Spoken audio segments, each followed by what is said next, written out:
Hello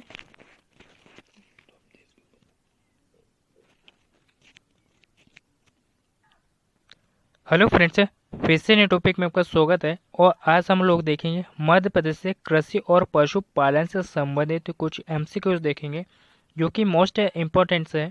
अगर ये आपको टॉपिक पसंद आता है तो अपने दोस्तों के साथ में शेयर कीजिएगा ताकि उन लोगों की भी हेल्प हो सके। तो चलिए फर्स्ट क्वेश्चन की ओर चलते हैं। फर्स्ट क्वेश्चन की अगर हम लोग बात करें, मध्य प्रदेश में जड़ी बूटी बैंक कहाँ पर स्थापित की गई है? यानी जो मध्य प्रदेश में जड़ी बूटी बैंक कहाँ पर स्थापित की गई है? तो ये पनार पानी में जो है, यानी ये जड़ी बूटी बैंक स्थापित की गई है। और ये जो पनार पानी है दोस्तों, कहाँ पर आता है ये? तो ये पचमढ़ी में स्थित जड़ी बूटी से संबंधित एक बैंक है जो कि पचमढ़ी में आता है। और पचमढ़ी जो है होशंगाबाद ज़िले में आता है। कहाँ पर आता है दोस्तों? होशंगाबाद ज़िले में आता है। और इस पचमढ़ी की सबसे ऊंची चोटी कौन सी है? जो कि महादेव पर्वत पर स्थित है। महादेव पर्वत पर स्थित है। इस चोटी जो है धूपगढ़, इसका नाम है धूपगढ़ चोटी है। कौन सी है? धूपगढ़ चोटी है, जो कि मध्य प्रदेश की भी सबसे ऊंची चोटी है। इसकी ऊंचाई की अगर हम लोग बात करें तो 1350 मीटर इसकी ऊंचाई है धूपगढ़ चोटी की, जो कि पचमढ़ी के जो महादेव पर्वत है उसकी सबसे ऊंची चोटी है। याद रखिएगा, जो कि मोस्ट इम्पोर्टेंट है। नेक्स्ट देखते हैं पातालकोट। पातालकोट के बारे में तो आप लोगों ने सुना ही होगा। पातालकोट जो कि छिंदवाड़ा ज़िले के अंतर्गत आता है। और पातालकोट जो है वो आदिवासी जनजातियों के लिए जाना जाता है। यानी जो पातालकोट में अगर हम लोग बात करें तो यहाँ पे जो है भारिया जनजाति निवास करती है। यहाँ पे कौन सी जनजाति निवास करती है? भारिया जनजाति निवास करती है पातालकोट में। तो याद रखिएगा, जो कि मोस्ट इम्पोर्टेंट है। नेक्स्ट क्वेश्चन देखते हैं। प्रदेश में सर्वाधिक पशु घनत्व किस जिले में है? यानी जो प्रदेश में सर्वाधिक जो पशु घनत्व है वो किस जिले में है दोस्तों? तो ये टीकमगढ़ जिले में। किस जिले में स्थित है? टीकमगढ़ जिले में स्थित है। तो याद रखिएगा, जो कि मोस्ट इम्पोर्टेंट से है। नेक्स्ट देखते हैं होशंगाबाद। होशंगाबाद की अगर हम लोग बात करें तो ये जो है नर्मदा नदी किनारे बसा हुआ है। और हाल ही के दिनों में केंद्र सरकार ने जो है इसका जो पर्यटन स्थल है दोस्तों, इसे एक जिला और एक उत्पाद के तहत भी शामिल किया गया है। याद रखिएगा। नेक्स्ट देखते हैं बैतूल। बैतूल ज़िले की अगर हम लोग बात करें तो बैतूल ज़िले के मुल्ताई तहसील से बैतूल ज़िले के मुल्ताई तहसील से ताप्ती नदी का उद्गम हुआ है दोस्तों। किस नदी का उद्गम हुआ है? ताप्ती नदी का जो उद्गम हुआ है बैतूल जिले के मुल्ताई तहसील से। नेक्स्ट देखते हैं रीवा। रीवा की अगर हम लोग बात करें तो यहाँ पे जो है जो बाघों की संख्या है वो सबसे ज़्यादा जो है रीवा में है। और मध्य प्रदेश में सबसे ज़्यादा जो है बाघ जो है रीवा में पाए जाते हैं। तो याद रखिएगा, जो कि मोस्ट इम्पोर्टेंट है। नेक्स्ट क्वेश्चन देखते हैं। मध्य प्रदेश बीज फार्म विकास निगम का जो मुख्यालय है वो कहाँ पर स्थित है? यानी जो मध्य प्रदेश में बीज फार्मा विकास निगम का जो मुख्यालय है कहाँ पर स्थित है? तो ये भोपाल में स्थित है। कहाँ पर स्थित है दोस्तों? तो भोपाल जिले में स्थित है। और भोपाल की अगर हम लोग बात करें तो यहाँ पे जो जड़ई कढ़ाई बनाई जाती है दोस्तों, याद रखिएगा। इसे जो है एक जिला और एक उत्पाद के तहत शामिल किया गया है जड़ई कढ़ाई को। याद रखिएगा, जो कि हस्तशिल्प है। और भोपाल शहर को जो है जिलों का शहर भी कहा जाता है। भोपाल की अगर हम लोग बात करें तो यहाँ पे जो बीएचएल स्थित है दोस्तों, यहाँ पे बीएचएल भी स्थित है। जिसकी अगर हम लोग बात करें तो इस बीएचएल की जो स्थापना है 1964 में की गई थी स्थापना। और इसे 2013 में जो है महारत्न का दर्जा दिया गया है बीएचएल को। बीएचएल का फुल फॉर्म क्या होता है? Bharat heavy electricals limited. याद रखिएगा। इंदौर के बारे में अगर डिस्कस करें हम लोग तो जो इंदौर है दोस्तों, इंदौर को जो है व्यापारिक राजधानी भी कहा जाता है और मिनी मुंबई कहा जाता है इंदौर शहर को। इंदौर की अगर हम लोग बात करें तो इंदौर को जो है यहाँ पे जो चमड़े के खिलौने बनाए जाते हैं, इंदौर शहर में चमड़े के जो खिलौने बनाए जाते हैं इन्हें एक ज़िला और एक उत्पाद के तहत शामिल किया गया दोस्तों। चमड़े के खिलौने बनाए जाते हैं इंदौर में। याद रखिएगा, जो कि मोस्ट इम्पोर्टेंस है। नेक्स्ट देखते हैं जबलपुर। जबलपुर की अगर हम लोग बात करें जबलपुर की अगर हम लोग बात करें जबलपुर की अगर बात करें हम लोग, तो जबलपुर में जो है दोस्तों भेड़ाघाट जलप्रपात स्थित है। यहाँ पे भेड़ाघाट जलप्रपात स्थित है, जो कि नर्मदा नदी पर स्थित है। किस नदी पर स्थित है? नर्मदा नदी पर स्थित है। और जबलपुर की अगर हम लोग बात करें तो जबलपुर का जो नाम है जबाली ऋषि के नाम पे पड़ा है दोस्तों, याद रखिएगा, जबाली ऋषि के नाम पे जो है पड़ा है जबलपुर का नाम। और जो झंडा सत्याग्रह हुआ था दोस्तों, झंडा सत्याग्रह जो हुआ था वो भी यहीं से हुआ था, याद रखिएगा, जबलपुर से। झंडा सत्याग्रह भी कहाँ से हुआ था? तो जबलपुर से हुआ था। और जबलपुर की अगर हम लोग बात करें तो जबलपुर में मोती महल भी यहाँ पर स्थित है। मोती महल भी स्थित है जबलपुर में। ठीक है, नेक्स्ट क्वेश्चन देखते हैं। अब बात करेंगे ग्वालियर की। ग्वालियर को जो है दोस्तों स्वर्ण राजधानी भी कहा जाता है। ठीक है, और ग्वालियर में भी जो मोती महल स्थित है, ग्वालियर में भी मोती महल स्थित है। तो कन्फ्यूजन मत होइएगा, क्वेश्चन में अगर ये भी ऑप्शन में दे दिया जाए तो याद रखिएगा। नेक्स्ट क्वेश्चन देखते हैं। मध्य प्रदेश में हरित क्रांति का न्यूनतम जो लाभ है वो किस फसल को मिला है? यानी जो निम्नतम जो लाभ है हरित क्रांति का वो किस फसल को मिला है दोस्तों? तो ये दलहन फसल को मिला है, यानी दालों को मिला है। याद रखिएगा, जो कि मोस्ट इम्पोर्टेंट है। और जो दालें हैं, मध्य प्रदेश में दालों का जो उत्पादन है नरसिंहपुर ज़िले में जो है, यानी जो नरसिंहपुर ज़िला है दोस्तों, जो दालों का उत्पादन है वो नरसिंहपुर ज़िले में। चावल की अगर हम लोग बात करें तो जो चावल है दोस्तों, जो बालाघाट के जो चिन्नौर चावल है, बालाघाट ज़िले के जो चिन्नौर चावल है दोस्तों, यानी जो चिन्नौर चावल है, इन्हें एक जिला और एक उत्पाद के तहत शामिल किया गया है। नेक्स्ट क्वेश्चन देखते हैं। नेक्स्ट क्वेश्चन देखते हैं, रानी खेत क्या है? यानी जो रानी खेत है दोस्तों क्या है? ये एक प्रकार की बीमारी है दोस्तों, यानी क्या है? ये मुर्गियों में होने वाली बीमारी है, याद रखिएगा। यानी जो मुर्गियों में होने वाली जो बीमारी है दोस्तों, तो हमारा बी ऑप्शन जो है वो राइट हो जाएगा। नेक्स्ट क्वेश्चन देखते हैं। निम्न फसलों में सूखा क्षेत्रों के लिए उपयुक्त फसल है।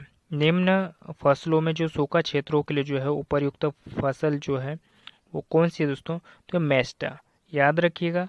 नेक्स्ट क्वेश्चन देखते हैं। मध्य प्रदेश में गेहूं की सर्वाधिक उपज दर किस जिले में पाई जाती है? यानी जो मध्य प्रदेश में जो गेहूं की उपज दर है वो सर्वाधिक जो है वो किस जिले में पाई जाती है? तो ये रतलाम जिले में पाई जाती है, याद रखिएगा।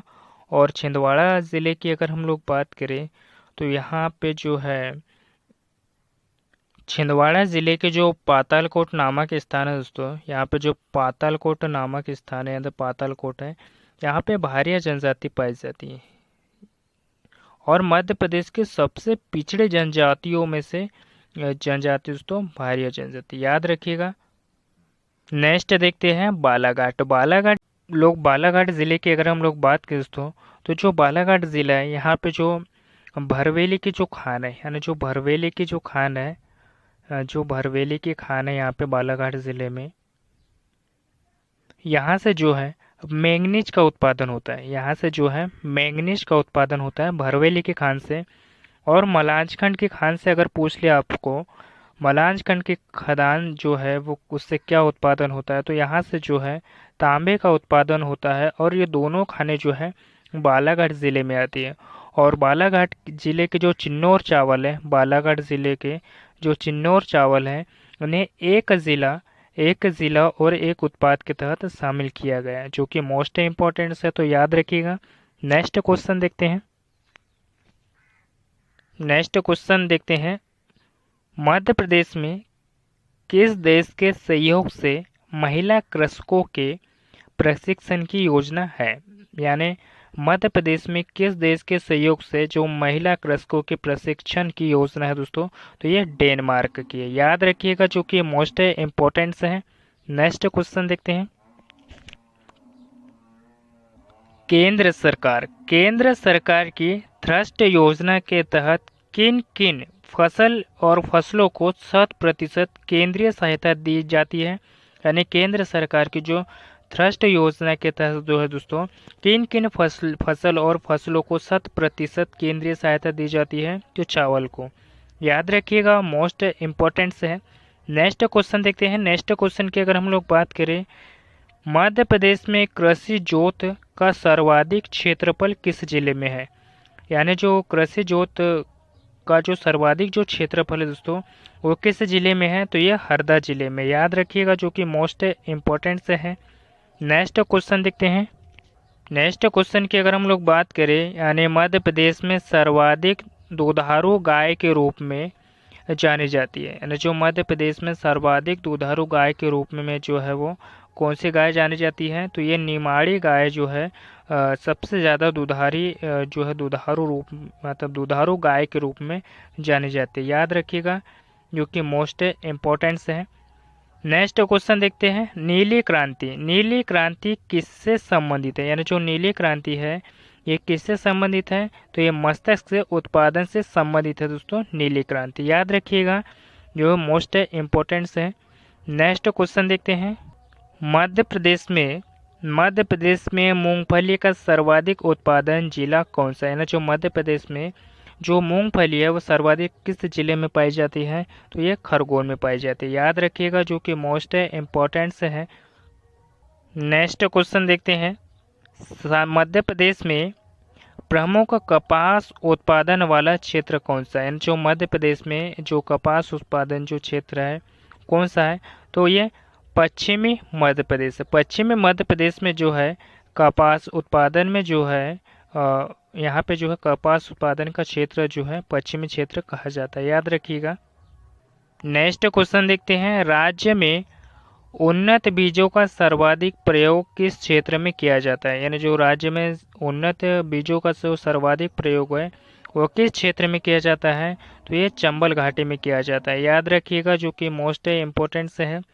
नेक्स्ट क्वेश्चन देखते हैं।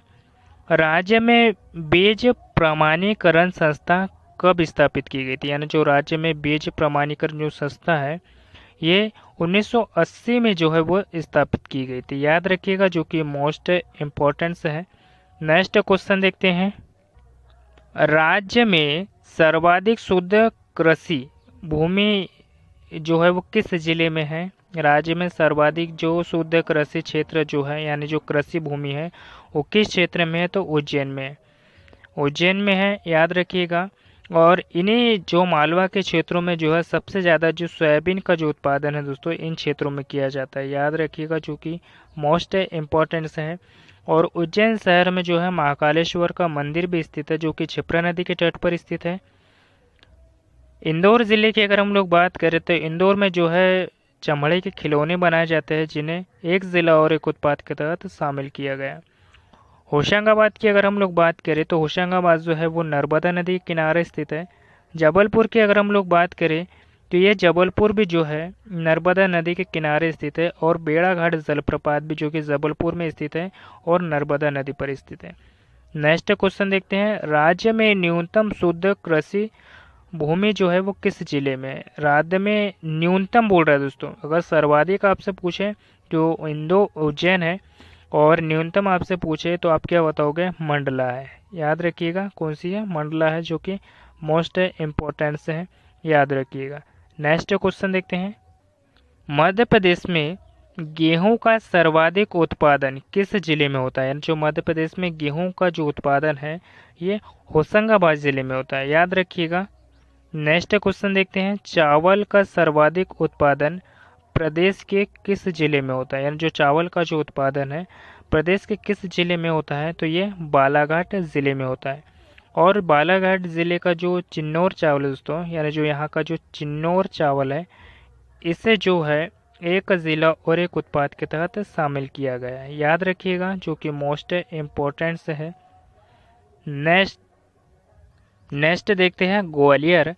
ग्वालियर की अगर हम लोग बात करें तो इसे सौर्य राजधानी कहा जाता है। क्या कहा जाता है दोस्तों? सौर्य राजधानी कहा जाता है ग्वालियर को। और ग्वालियर की अगर हम लोग बात करें तो यहाँ पे जो मोती महल स्थित है ग्वालियर में, कौन सा महल स्थित है? मोती महल। ऐसे और भी बहुत सारे, और जो ग्वालियर दुर्ग भी स्थित है दोस्तों ग्वालियर में, याद रखिएगा। और इस ग्वालियर के किले का जो निर्माण है, इस किले का जो निर्माण है सूरज सेन ने करवाया था। किसने करवाया था दोस्तों? सूरज सेन ने जो है ग्वालियर के किले का निर्माण करवाया था, जो कि मोस्ट इम्पोर्टेंट है। तो आज के लिए इतना ही दोस्तों, और ये टॉपिक कैसा लगा मुझे कमेंट बॉक्स में ज़रूर बताइएगा और अपने दोस्तों के साथ भी शेयर कीजिएगा ताकि उन लोगों की भी हेल्प हो सके। और आप मेरे चैनल पर पहली बार आए हो तो इस चैनल को सब्सक्राइब कर लीजिएगा। मिलते हैं किसी नेक्स्ट टॉपिक पे। धन्यवाद।